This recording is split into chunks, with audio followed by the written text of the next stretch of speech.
What's up, everybody? Jed Johnson here from DieselCrew.com. Of course, you know they call me Napalm. I'm joined by the itchy and scratchy Axe. I think he's getting sick of this collar. Might have to get rid of that because all he does is itch, and I know he's already been treated with flea and tick medicine, so I don't know what the heck's going on. Maybe he's just nervous.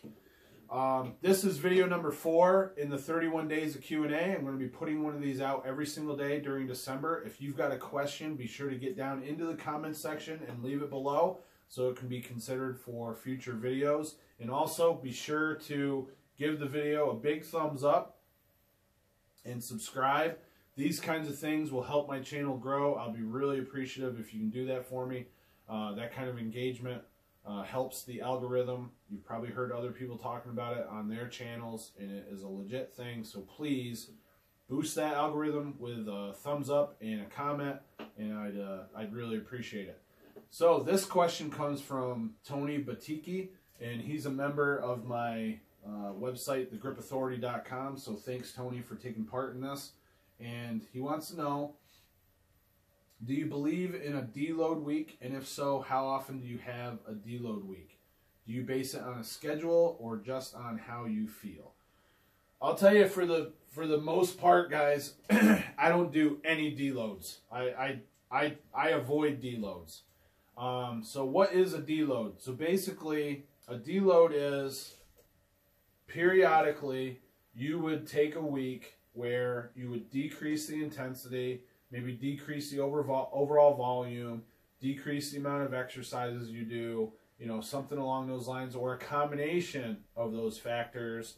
And what that enables you to do is just get like kind of an active rest weekend, and it deloads your body so that you're able to more fully recover from the training, and then you rebuild, you get back into it, and you're supposed to have a better effort.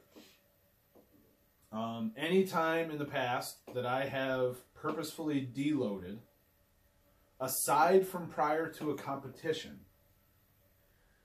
I have gotten injured. So I think I've done it 2 or 3 times in the past, and when I come back, I end up getting hurt. So like it happened 2 or 3 times, and I was like, all right, that's enough deloads for me. So these days, I pretty much only deload if there's a competition coming up, or if I get sick, or if I'm on a trip. So in the past, I used to travel for work when I worked at a company in the area. In the past, I used to travel for my business more often, and those trips, it would often be very difficult for me to get my training in, so I just wouldn't worry about it, and I would count that as a deload. Prior to a competition, always feel better if I have several days of deload prior to that. So I'll do that so that I can perform my absolute best at the competition. You're getting hair all over the place, man. What was the other thing that I said? Oh, and if I'm sick, I don't train. So if I've got like the runs, or if I'm puking, or if I have a fever, then I'll most likely take a few days off, because I don't like to force it when I'm sick. I think that's a bad idea myself. So that's a good way to hurt yourself. That's a good way to become or feel like you're overtrained.